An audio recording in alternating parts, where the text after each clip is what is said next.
आंध्र प्रदेश में 750 से अधिक रेल फ्लाईओवर और अंडरपास बनाए गए हैं। इसके अलावा आंध्र प्रदेश के 70 से ज्यादा रेलवे स्टेशनों को अमृत भारत स्टेशन योजना के तहत विकसित किया जा रहा है। మిత్రులారా, ఈ పెంచిన రైల్వే బడ్జెట్ వల్ల ఆంధ్రప్రదేశ్లో 100% ఎలక్ట్రిఫికేషన్ మనం పూర్తి చేసుకున్నాం. ఇక్కడ 8 సరికొత్త వందే భారత్ ట్రైన్లు ప్రారంభమయ్యాయి. దానితో పాటు ఆధునిక వసతులతో కలిగి ఉన్న అమృత్ భారత్ రైళ్లు కూడా ఆంధ్రప్రదేశ్ నుంచి వెళ్తుంది. గత 10 ఏళ్లలో 750 కంటే ఫ్లైఓవర్ బ్రిడ్జ్లు కానీ అండర్ పాసేజీలు కానీ రైల్వేస్లో నిర్మించబడింది. అంతేకాకుండా 70కి పైగా రైల్వే స్టేషన్లు మన ఆంధ్రప్రదేశ్ రాష్ట్రంలో అమృత్ భారత్ స్టేషన్ పథకం కింద అభివృద్ధి కూడా చేస్తున్నామని తెలియజేస్తున్నాను. साथियों, इंफ्रास्ट्रक्चर के लिए जब इतने सारे काम होते हैं तो उसका बहुत मल्टीप्लायर इफेक्ट होता है। इंफ्रास्ट्रक्चर के निर्माण में जो रॉ मटेरियल लगता है उसे मैन्युफैक्चरिंग इंडस्ट्री को बल मिलता है। सीमेंट का काम हो, स्टील का काम हो, ट्रांसपोर्टेशन का काम हो, ऐसे हर सेक्टर को इससे फायदा होता है। इंफ्रास्ट्रक्चर विकास का सीधा लाभ हमारे नौजवानों को होता है, उन्हें ज्यादा रोजगार मिलते हैं। आंध्र प्रदेश के भी हजारों युवाओं को इन इंफ्रा प्रोजेक्ट से रोजगार के नए मौके मिल रहे हैं। మిత్రులారా, ఇంత భారీ స్థాయిలో మౌలిక వసతులు అభివృద్ధి జరగడం వల్ల ఆర్థిక వ్యవస్థలో మల్టీప్లయర్ ఎఫెక్ట్ ఏర్పడుతుంది. నిర్మాణ రంగంలో కావలసిన రా మెటీరియల్స్, సిమెంట్ అయినా, స్టీల్ అయినా, రవాణా వంటి రంగాలకు గణనీయమైన డిమాండ్ ఏర్పడుతుంది. దీనివల్ల తయారీ పరిశ్రమలకు బలం ఏర్పడుతుంది. ఈ పరిశ్రమల ద్వారా మన యువతకు నేరుగా ఉద్యోగ అవకాశాలు పెరుగుతాయి. ఆంధ్రప్రదేశ్లో వేలాది మంది యువకులకు ఈ ప్రాజెక్టుల వల్ల సరికొత్త ఉపాధి అవకాశాలు కూడా లభిస్తాయని తెలియజేస్తున్నాను. साथियों, मैंने लाल किले से कहा था कि विकसित भारत का निर्माण गरीब, किसान, नौजवान और नारी शक्ति इन 4 पिलर्स पर होगा। एनडीए सरकार की नीति के केंद्र में 4 पिलर सबसे अहम है। हम विशेषकर किसानों के हितों को बड़ी प्राथमिकता देते हुए काम कर रहे हैं। किसानों की जेब पर बोझ ना पड़े और इसलिए बीते 10 सालों में केंद्र सरकार ने सस्ती खाद देने के लिए करीब 12 लाख करोड़ रुपए खर्च किए। हजारों नए और आधुनिक बीज भी किसानों को दिए। पीएम फसल बीमा स्कीम के तहत आंध्र प्रदेश के किसानों को अब तक 5,500 करोड़ रुपए का क्लेम मिल चुका है। पीएम किसान सम्मान निधि के तहत भी आंध्रा के लाखों किसानों के खाते में 17,500 करोड़ रुपए से ज्यादा पहुंचे हैं। మిత్రులారా, నేను ఎర్రకోట నుంచి స్పష్టంగా చెప్పాను, వికసిత్ భారత్ నిర్మాణం కావాలంటే పేదవాడు, రైతు, యువకుడు, మహిళా శక్తి ఈ 4 స్తంభాలపై ఆధారపడి ఉంటుంది. ఎన్డీఏ ప్రభుత్వ విధానాల్లో కూడా ఈ 4 స్తంభాలు కేంద్ర బిందువుగా పెట్టుకొని పనిచేస్తున్నాం.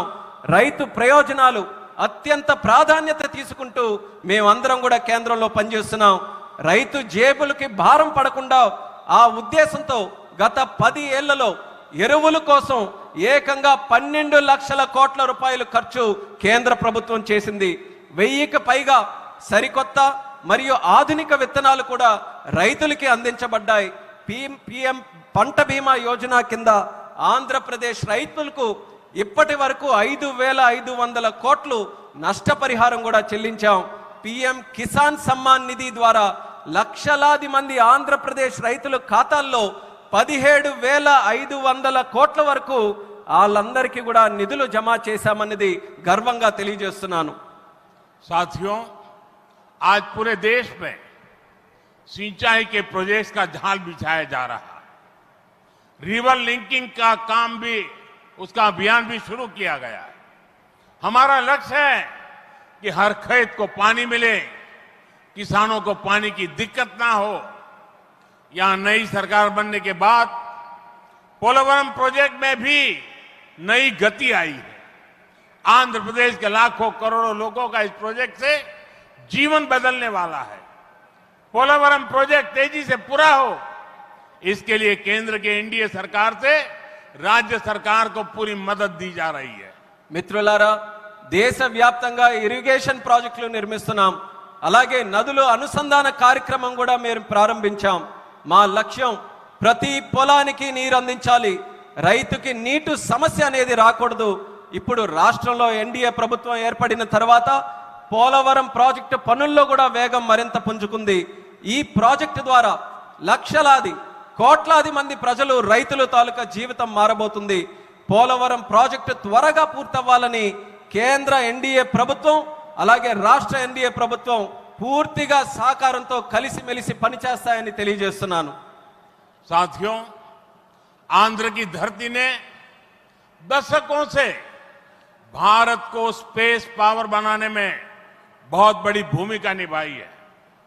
श्रीहरिकोटा से जब जब कोई मिशन लॉन्च होता है तो कोटि कोटि भारतीयों को गर्व से भर देता है। करोड़ों भारतीय नौजवानों को यह क्षेत्र स्पेस के प्रति आकर्षित करता रहा है। अब आज देश को, हमारे डिफेंस सेक्टर को मजबूत करने वाला नया संस्थान भी मिला है। कुछ देर पहले हमने डीआरडीओ की नई मिसाइल टेस्टिंग रेंज की आधारशिला रखी है। नागरा लंका में बनने जा रही नवदुर्गा टेस्टिंग रेंज मां दुर्गा की तरह देश की डिफेंस पावर को शक्ति देगी। मैं इसके लिए भी देश के वैज्ञानिकों को, आंध्र प्रदेश के लोगों को बधाई देता हूं। మిత్రులారా, మన ఆంధ్ర భూమి దశాబ్దాలుగా భారతదేశానికి అంతరిక్ష శక్తి అవతరించడంలో ప్రధాన పాత్ర పోషిస్తుంది. శ్రీహరికోట నుంచి లాంచ్ అయ్యే ప్రతి రాకెట్ ప్రయోగం కోట్లాది మంది భారతీయుల్ని గర్వపడేలా చేస్తుంది. అలాగే కోట్లాది మంది భారతదేశ యువకులను ఈ అంతరిక్ష రంగం ఇప్పుడు ఆకర్షిస్తుంది. ఇప్పుడు దేశ రక్షణను బలోపేతం చేసే ఒక కొత్త సంస్థను కూడా మనం ప్రారంభిస్తున్నాం.